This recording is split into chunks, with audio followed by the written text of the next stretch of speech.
segala limpahan nikmat yang diberikan kepada kita semua, sehingga kita dipertemukan kembali dengan bulan yang mulia, bulan Ramadan, dan masih diberi kesehatan hingga pada siang hari ini.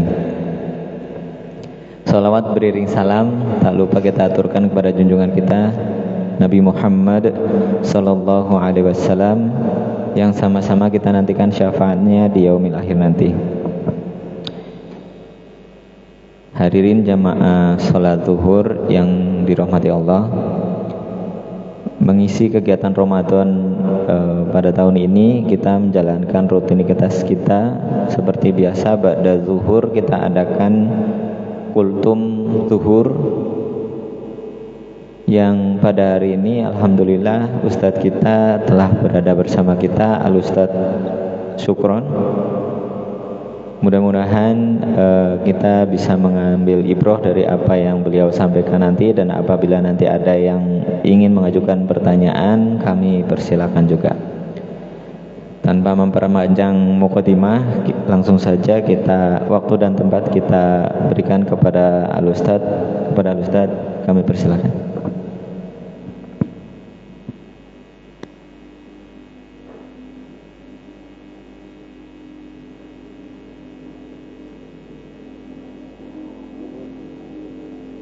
Assalamualaikum warahmatullahi wabarakatuh. Bismillah, alhamdulillah, la hawla wa la quwata illa billah. Assalatu wassalamu ala rasulillah, amma ba'du. Kepada yang terhormat seluruh jamaah Masjid Al-Ikhlas Persero Pelindo 2 cabang Bengkulu, yang mudah-mudahan semuanya dirahmati oleh Allah Subhanahu wa taala. Bersyukur dengan ucapan alhamdulillahirabbil alamin. Salawat teriring salam dengan ucapan Allahumma sholli ala sayyidina Muhammad wa ala ali sayyidina Muhammad. Bapak Ibu jamaah rahimakumullah, ada suatu ketika ulama bertemu dengan ulama. Jadi ulama ini menanyakan sesuatu hal yang agak ekstrim. Ulama satu bertanya, wahai Pak Yai, ya Syekh, saya mau tanya, sekarang tuh Allah lagi ngapain? Ini pertanyaan ekstrim ini. Sekarang tuh Allah lagi ngapain? Kira-kira bapak-bapak ibu bisa menjawab gak? Allah lagi ngapain sekarang tuh? Bahasa. Jadi ulama yang ditanya tadi ya nggak tahu Allah lagi ngapain gitu Pak. Terus ulama yang bertanya tadi menjawab, Allah tuh sekarang sedang bersolawat atas Nabi besar Muhammad sallallahu alaihi wasallam. Apa dalilnya? Innallaha wa malaikatahu yusholluna 'alan nabi ya ayyuhalladzina amanu shollu alaihi wasallimu taslima. Sesungguhnya Allah dan para malaikat-malaikat Allah yusholluna. Kalau dalam kitab pesantren itu, kitab nahwu, yusholluna itu adalah fi'il mudhari', senantiasa bersolawat, senantiasa bersolawat atas Nabi Muhammad sallallahu alaihi wasallam. Allah dan malaikat itu senantiasa terus menerus, tidak putus-putus bersolawat atas Nabi Muhammad. Hai orang-orang yang beriman, dan yang enggak beriman ya enggak hai gitu kan. Jadi Allah tuh kalau nantang ibadah itu selalu pakai kata-kata ya ayyuhalladzina amanu. Sama kayak kita puasa, kutiba alaikumus syiyam ya ayyuhalladzina amanu kutiba alaikumus syiyam kama kutiba alal ladzina min qablikum la'allakum tattaqun. Hai orang-orang yang beriman, kalau kamu mau beriman ya puasa, kalau enggak beriman ya enggak usah puasa. Kalau kamu beriman berarti bersolawat. Kalau enggak beriman ya terserah kan gitu. Hai orang-orang yang beriman, bersolawat salamlah kamu atas Nabi besar Muhammad sallallahu alaihi wasallam. Allah bersolawat, malaikat bersolawat. Maka barang siapa yang senang baca solawat, menyamai kesenangannya Allah dan para malaikat. Orang yang kesenangannya sama, orang lain jadi saudara. Orang yang kesenangannya enggak sama, orang saudara jadi orang lain. Paham Bapak Ibu ya? Orang yang senengannya sama, orang lain menjadi saudara. Tapi kalau kesenangannya nggak sama, saudara jadi orang lain. Contoh sepak bola. Bapak-bapak senang main sepak bola kan? Nonton sepak bola. Kalau kesenangannya grupnya itu sama, mesti orang lain kayak terasa saudara. Kalau grupnya itu bermusuhan dengan saudaranya sendiri, maka saudara jadi orang lain, bahkan jadi musuh gara-gara pemain sepak bola. Begitu juga kalau Allah senang baca sholawat, Allah senang bersolawat atas Nabi Muhammad, malaikat senang baca sholawat atas Nabi Muhammad, maka orang-orang yang beriman kalau senang baca sholawat menyamai kesenangannya Allah dan juga para malaikat. Kalau udah kesenangannya sama, itu bukan orang lain. Artinya kalau bahasa kita orang dalam. Ngurus apa-apa kalau ada orang dalam mesti enak. Ngurus paspor ada orang dalam gampang. Masuk kerja ada orang dalam gampang. Bikin SIM ada orang dalam gampang. Apa saja termasuk masuk surga. Lalu kita orang dalam, ada orang dalam yang mesti gampang. Paham Bapak Bu ya? Jadi kita masuk surga itu harus perlu orang dalam. Nah, kita dianggap orang dalam itu bagaimana? Yang senang baca sholawat. Sampai Nabi itu pernah didatangi 4 malaikat. 4 malaikat itu serentak datang kepada rumah Nabi. Malaikat Jibril, Israfil, Israel, Mikail. Malaikat Jibril mengatakan, wahai Rasulullah, siapapun orang yang gemar menjaca sholawat atasmu, sehari semalam ada ulama mengatakan 10 kali, ada yang mengatakan 100 kali. Baca sholawat kepadamu senang setiap hari sampai dia mati. Ketika naik Siratal Mustaqim, orang tersebut itu akan aku tuntun tangannya sampai lepas dari Siratal Mustaqim, alias nyebrangnya Siratal Mustaqim itu dituntun oleh malaikat Jibril. Ini malaikat Jibril. Yang kedua malaikat Mikail.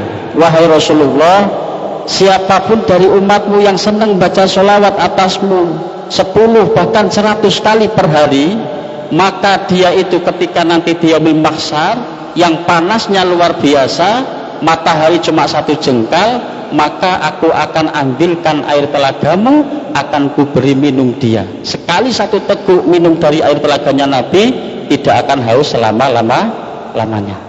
Ini malaikat Mikail. Malaikat Israfil juga begitu, wahai Kanjeng Nabi, siapapun dari umatmu membaca sholawat atasmu sebanyak 100 kali sehari semalam sampai dia mati, maka aku akan ada padanya ketika dia meninggal dunia masih banyak dosa, aku bersujud kepada Allah sampai hari kiamat memintakan ampun untuk orang-orang yang senang baca sholawat kepada Nabi Muhammad SAW. Dan yang terakhir adalah malaikat Israel. Malaikat Israel mencabutnya nyawa. Wahai Rasulullah, siapapun yang dari umatmu senang baca sholawat 100 kali atasmu sampai dia mati sehari semalam 100 kali, maka akan aku cabut nyawanya seperti aku mencabut nyawa orang-orang mukmin, bahkan para nabi. Tidak ada rasanya. Maka sakaratul maut itu menjadi PR terbesar bagi kita. Apakah kita matinya besok su'ul khotimah atau matinya husnul khotimah? Bahayanya orang kalau matinya su'ul khotimah, matinya luar biasa sakit sampai menjerit-jerit, sampai melet-melet, gitu, rasanya tercekik rasanya itu leher. Bahkan ada yang mengatakan seperti hewan yang masih hidup dikuliti, hidup-hidup. Maka salah satu rahasianya orang pengen matinya husnul khotimah, perbanyak membaca sholawat atas Rasulullah SAW.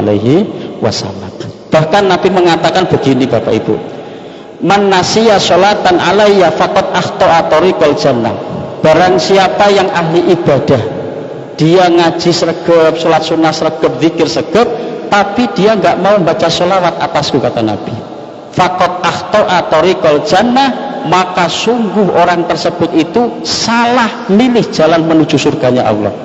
Orang ahli ibadah, orang ahli zikir, orang ahli sedekah, bahkan orang ahli sholat malam bahkan, tapi dia tidak mau membaca sholawat atas Nabi Muhammad SAW, maka kata Nabi dengan tegas mengatakan, faqad akhta'a tariqal jannah, orang tersebut itu akan benar-benar salah menuju jalan surganya Allah Subhanahu wa ta'ala.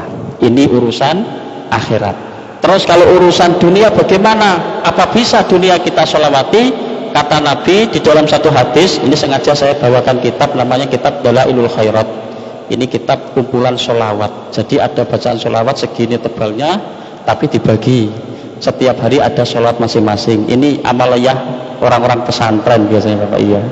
Maka kiai-kiai dulu mengatakan, siapa orang mengamalkan Dalailul Khairat, kalau jadi kiai-kiai beneran, kalau jadi orang kaya beneran, kalau jadi pejabat beneran. Ini kalau pengen mengamalkan, ijazahnya ya sama kiai-kiai yang sudah mengamalkannya. Tapi kalau kitabnya di Bengkulu nggak ada. Ini kisahnya juga begini Bapak Ibu. Ini namanya Syekh Umar Shadiq. Beliau itu dulu berangkat haji zaman dulu sebelum kitab ini tercetak. Jadi suatu hari beliau itu pengen wudhu. Zaman dulu belum ada sanyu, belum ada mesin pompa air. Akhirnya ketika menemui satu sumur, beliau pengen wudhu, bingung cari timba. Kesana sini cari timba. Ada anak-anak kecil lagi main, anak-anak perempuan. Diriwayatkan itu anak-anak perempuan. Anak perempuan tadi itu sambil nengokin Syekh tadi, Syekh Umar Shadiq tadi, beliau bertanya, ada apa wahai Syekh? Saya mencari timba, mau wudhu. Itu ada sumur tapi nggak ada timbanya. Loh, kelihatannya penampilan sampai itu seorang Syekh, orang yang alim, orang yang seorang ilmunya tinggi. Kenapa harus cari timba? Loh, saya kan nggak bisa wudhu tanpa timba. Apakah benar seperti itu? Coba saya ajari Syekh. Anak kecil tadi mengajari. Coba Syekh, kesini Syekh. Akhirnya anak tersebut itu cuma membaca sholawat, kemudian diludahi sumur tersebut, gitu. Serentak sumur itu tuh, ini namanya karomah kalau orang wali ya. Airnya seperti air mancur gitu. Akhirnya Syekh tersebut wudhu sampai selesai. Akhirnya Syekh tersebut bilang, loh, wahai anak kecil, kamu tuh masih kecil, kenapa kamu memiliki kelebihan seperti itu? Apa yang engkau amalkan? Wahai Syekh, keluargaku mengajariku sejak kecil, sejak sekarang ini disuruh memperbanyak sholawat kepada Rasulullah sehari semalam tidak kurang dari 15.000 kali. Ya, membaca sholawat 15.000 kali. Sholawatnya terserah, ada yang bicara Allahumma sholli ala sayyidina Muhammad, ada yang paling pendek sholawat Jibril, sallallahu ala Muhammad, sallallahu ala Muhammad. Akhirnya dengan kejadian itu Syekh Umar Shadiq, beliau pulang dari haji, beliau mengarang kitab namanya Dalailul Khairat, kumpulannya para orang-orang yang ahli baca sholawat beserta hadis-hadisnya. Kehebatan orang-orang yang senang membaca sholawat atas Rasulullah Shallallahu Alaihi Wasallam. Termasuk orang yang punya hajat dunia, kata Nabi, Bismillahirrahmanirrahim, man asurat alaihi hajatun falyuksir bisolati alaiya fa innahu taksiful humum wal kurub wa tuksirul arzak wa tatul hawaij. Barang siapa yang mempunyai keinginan pada Allah, entah kalau masih bujang pengen cari istri nggak ketemu-temu misalkan lo ya, kalau misalkan perempuan masih gadis pengen cari suami nggak ketemu-temu, sholawati. Kalau kata alumni Lirboyo itu, kalau pengen baca sholawat ada niatnya. Pertama, niat baca sholawat karena mematuhi perintah Allah Subhanahu Wa Taala. Yang tadi ayat tadi kan, Innallaha malaikatahu yusholluna 'alan nabi ayyuhalladzina amanu shollu 'alaihi wasallimu taslima. Yang kedua, niatnya pengen memberikan ibaratnya sebuah hadiah pada Rasulullah, hajatnya kepada Rasulullah. Yang ketiga, pengen minta syafaat Nabi. Terus yang keempat, sebutkan hajatnya masing-masing. Apa hajatnya? Setelah itu bacakan sholawat. Sholawat apa saja? Termasuk pengen sholawat yang paling pendek, sallallahu ala Muhammad, sallallahu ala Muhammad, sallallahu ala Muhammad, sallallahu ala Muhammad. Berapa kali? Paling sedikit kalau punya hajat urusan dunia itu 1000 kali. Saya punya kawan tuh mau jual mobil, banyak utang segala macam. Saya bilang sholawati 1000 kali. Malam hari fokus minta sama Allah bila perlu suami istri. Nggak lama dari beliau membaca sholawat, itu mobil kejual, terus hutang-hutangnya bisa dilunasi. Itu karena banyak masalah budrek, beliau nangis-nangis depan saya itu. Saya suruh banyak baca sholawat, malam hari 1000 kali. Alhamdulillah hajatnya dikabulkan oleh Allah Subhanahu Wa Ta'ala. Termasuk urusan akhirat lagi, aksaruhum sholatan alayya aksaruhum azwajan fil jannah. Orang yang paling banyak baca sholawatnya kepada aku di dunia, kata Nabi, itu paling banyak istrinya besok di akhirat. Maka bapak-bapak kalau punya istri satu, sudah gak cantik, ngomel-ngomel, marah-marah terus, kerjaannya sholawati. Insya Allah besok banyak penggantinya di surga. Bercanda saja Pak ya, bercanda gitu. Jadi insya Allah kalau senang baca sholawat kepada Rasulullah, maka hajat-hajat kita dikabulkan oleh Allah Subhanahu wa Ta'ala. Dan yang terakhir, ini dalam kitab namanya Khazinatul Asrar, ada sahabat mengatakan, wahai Rasulullah, aku tuh pengen baca sholawat kepadamu sebanyak setengah hari, sepanjang setengah hari, mulai jam 6 sampai jam 12. Kata Rasulullah, kalau kamu mengamalkan seperti itu baik, tapi kalau kamu tambah waktunya lebih panjang lagi lebih baik. Akhirnya sahabat tadi berpikir, ya Rasulullah, kalau begitu satu hari penuh aku tidak ada amalan lain kecuali amalanku cuma membaca sholawat atasmu. Kata Nabi masih mengimbangi lagi, kalau kamu mengamalkan seperti itu baik, tapi kalau kamu tambah waktunya lebih baik. Akhirnya sahabat tadi langsung mengatakan dan menyatakan kepada Rasulullah, wahai Rasulullah, aku akan baca sholawat kepadamu satu hari satu malam. Selama mata ini masih melek, maka yang kudzikirkan tidak lain dan tidak bukan adalah sholawat kepada Rasulullah Sallallahu Alaihi Wasallam. Terus apa kata Nabi? Ketika engkau amalkan demikian, kata Nabi, maka yang pertama Allah hilangkan rasa susahmu di dalam hati. Rasa susahmu dihilangkan oleh Allah. Yang kedua, maka Allah akan penuhi kebutuhan-kebutuhanmu. Kamu punya hajat, Allah kabulkan. Yang ketiga, Allah cukupi urusan dunia dan akhiratmu. Dunia dicukupi oleh Allah, akhirat juga akan dicukupi oleh Allah Subhanahu wa Ta'ala. Orang yang memperbanyak baca sholawat. Lihat riwayatnya Rabi al-Adawiyah, berapa kali beliau membaca sholawat. Seorang wali perempuan sehari semalam tidak kurang dari 50.000 kali membaca sholawat atas Rasulullah Sallallahu Alaihi Wasallam. Ditanya oleh orang-orang, wahai Rabiah, apa yang engkau lakukan? Kenapa engkau berbanyak sholawat atas Nabi Muhammad Sallallahu Alaihi Wasallam? Karena beliau mengatakan, saya ingin membanggakan Nabi Muhammad Sallallahu Alaihi Wasallam di akhirat. Ketika nanti ditanya, ini ada janda tua, janda yang sudah tua, cintanya begitu mati kepada Rasulullah Sallallahu Alaihi Wasallam. Ini urusan sholawat. Mungkin dari itu saja yang dapat saya sampaikan. Apabila banyak pertanyaan, mohon ada pertanyaan silakan disampaikan. Silakan kepada Bapak Ibu jamaah, bagi yang mau bertanya dipersilakan.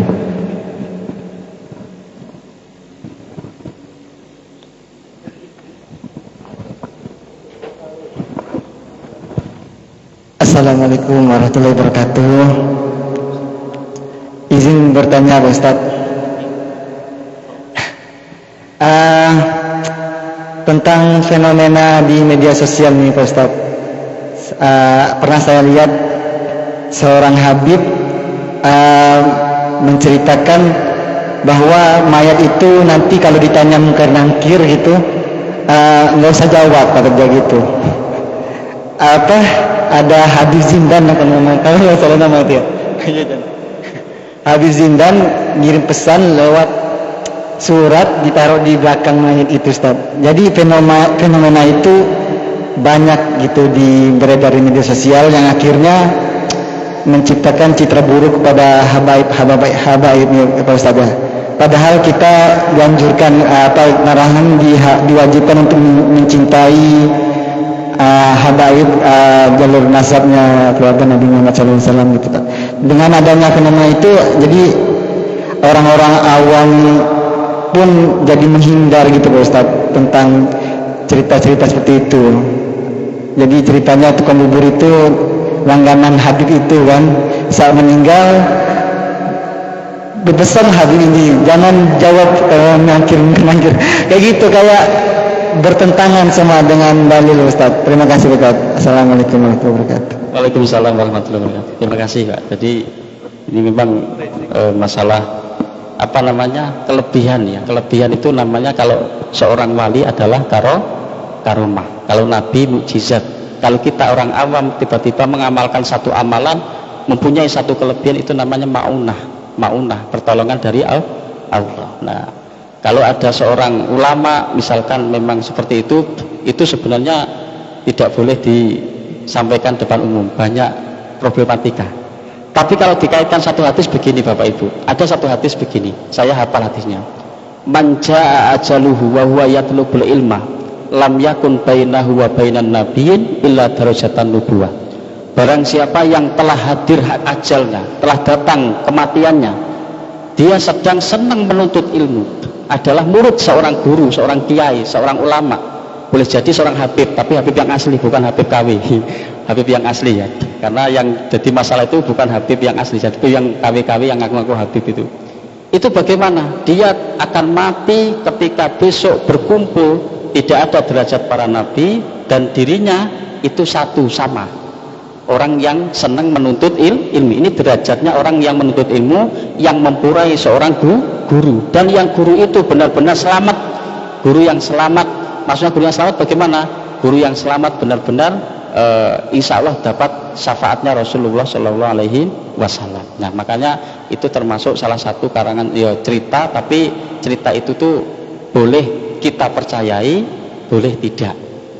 Boleh kita percayai, boleh tidak. Bagaimana kita percayai? Karena memang banyak kita sumbernya hadis begitu. Bahkan ada riwayat begini Bapak, ada riwayat ada orang wanita senang menghadiri majelis-majelis ilmu, senang, getol, bahkan dia itu senang. Ini hadis ini, saking getolnya dia itu tidak akan putus sampai dia itu meninggal dunia tetap senang menghadiri majelis ilmu. Tapi maaf ngomong, ibu ini tuh posisinya otaknya dedel, otaknya bodoh. Jadi setiap disampaikan ustadz nggak pernah paham, cuma senang berangkat ngaji, senang berangkat nuntut ilmu. Itu sampai ketika dia mati ditanya berkali-kali oleh malaikat mungkar nakir, marobuka, yo namanya orang bodoh. Orang kalau hidupnya bodoh sampai mati masih bodoh. Orang kalau matinya zikir, mati di dalam kuburan masih zikir. Orang kok posisinya mati masih baca Quran, maka sampai mati masih baca Quran. Orang yang nuntut ilmu, maka ketika mati masih senang pengen menuntut ilmu. Nah, itu hadisnya Kanjeng Nabi, wanita yang bodoh tapi senang menuntut ilmu itu dibebaskan dari pertanyaan alam kubur. Bahkan malaikat sudah bingung lapor kepada Gusti Allah, ya Allah bagaimana ada hambamu seperti ini. Namanya siapa? Ini. Ya udah, cari tahu bagaimana riwayat hidupnya. Ternyata senang mencari ilmu, majelis-majelis ilmu senang, majelis-majelis zikir senang, majelis sholawat dia juga senang. Ya sudah, malaikat bebaskan dari pertanyaan alam kubur. Jadi hal seperti itu bisa disangkutkan dengan hadis Rasulullah Shallallahu Alaihi Wasallam yang benar-benar orang tersebut itu masih posisi meninggalnya wahwa yatlubul ilma, masih dalam posisi menuntut ilmu. Insya Allah itu hadisnya Kanjeng Nabi benar, karena Nabi itu tidak pernah bohong. Tapi misalkan kita nggak mempercayai karena itu Habib manusia biasa, ya nggak apa-apa, kita kan juga manusia awam juga kan, jadi nggak dipercayai juga nggak apa-apa. Tapi kalau kita kembalikan hadis, selama orang itu masih posisinya menuntut ilmu, mempunyai satu guru, membimbing dia jalan akhirat, memperbaiki ibadahnya supaya benar, maka ketika mati memang dapat keutamaan hal demikian, karena itu adalah riwayat dari Rasulullah Shallallahu Alaihi Wasallam. Ya Pak ya.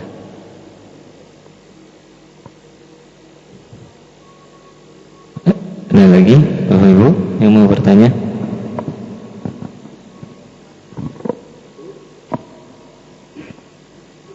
Ibu-ibu mungkin ada yang mau nanya? Silakan.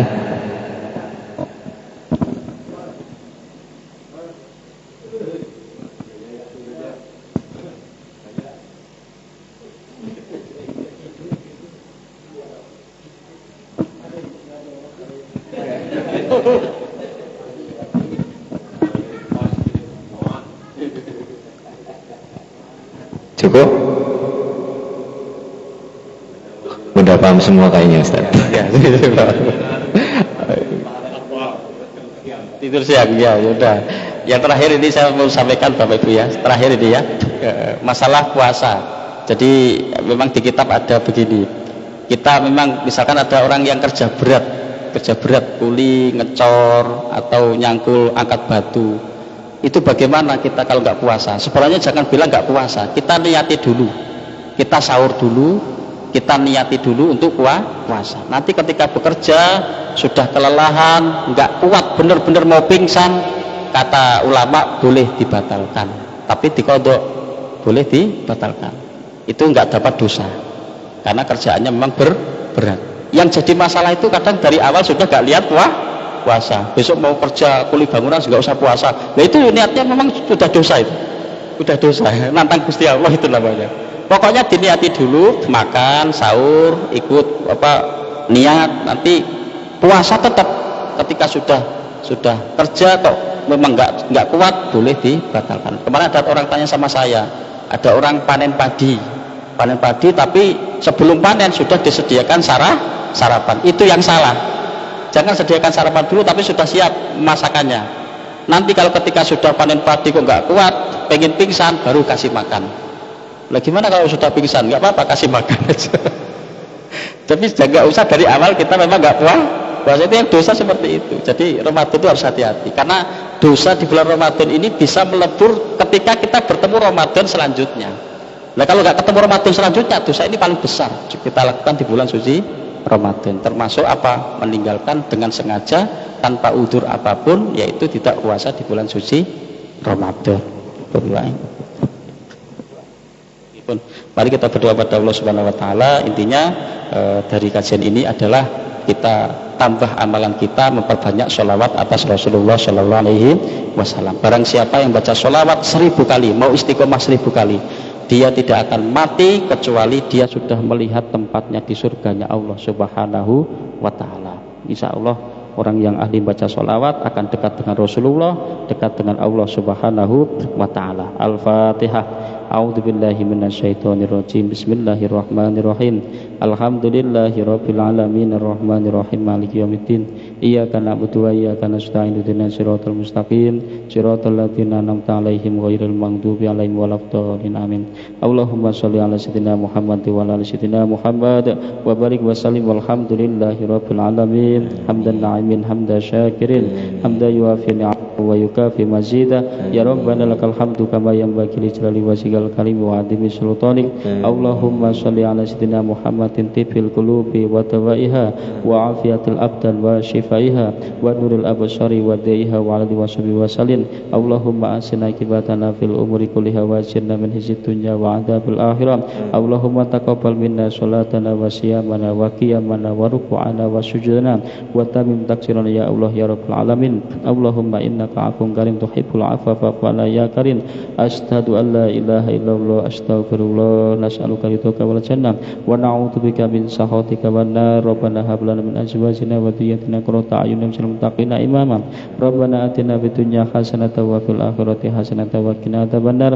Allahumma tamma nikmatika wa tamma rahmatika wa tamma ridwanika wa shalli wa sallim adada ma khalaqta wa razaqta wa ma tawahyaita ila yaumin tuhsyaru bil khalaiqi ajmain. Subhana rabbika rabbil izzati amma yasifun wa salamun alal mursalin walhamdulillahi rabbil alamin.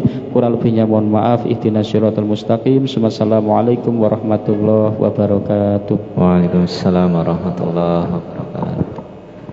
Terima kasih kepada Ustadz atas penyampaian materinya. Semoga menjadi penyemangat kita untuk menambah sholawat kita, zikir sholawat kita tiap harinya. Demikian yang dapat kami sampaikan, kurang dan lebih kami mohon maaf. Wabillahi taufiq wal hidayah. Assalamualaikum warahmatullahi wabarakatuh.